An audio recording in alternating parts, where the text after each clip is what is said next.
નમસ્કાર દર્શક મિત્રો, હું છું રૂપલ લોણીચિયા. સંપૂર્ણ ન્યૂઝમાં આપનું સ્વાગત છે.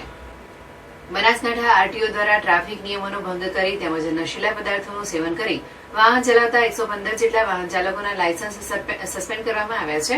તેમજ 3 માસ દરમિયાન વાહન ચેકિંગમાં 6151 ચલણો આપી ₹2.49 કરોડ દંડ ફટકારવામાં આવ્યો છે, જેના પગલે વાહન ચાલકોમાં ફફડાટ પ્રસરી ગયો છે.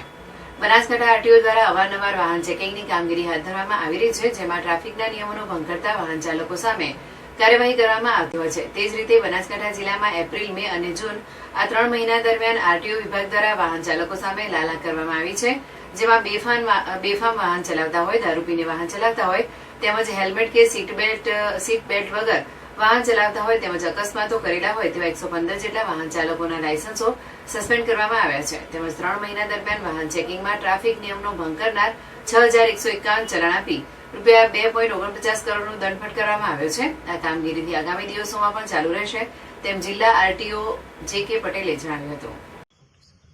છેલ્લા 3 માસમાં આરટીઓ દ્વારા બેફામ રીતે વાહન ચલાવતા હોય, દારૂ પીને વાહન ચલાવતા હોય અથવા હેલ્મેટ અથવા સીટ બેલ્ટ ના પહેરેલ હોય તેવા વાહન ચાલકોના ટોટલ 115 લાયસન્સ સસ્પેન્ડ કરવામાં આવ્યા છે.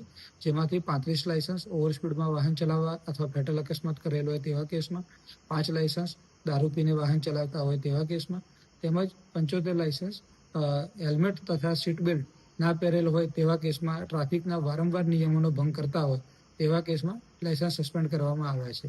વધુમાં આરટીઓ દ્વારા અવારનવાર વાહન રોડ સેફ્ટી તથા આરટીઓના ચલણ અંગે કાર્યવાહી કરવામાં આવતી હોય છે, જેમાં છેલ્લા 3 માસમાં 6151 જેવા ચલણ ઇસ્યુ કરવામાં આવ્યા છે તથા અંદાજિત ₹2.49 કરોડનો દંડ આપવામાં આવેલો છે.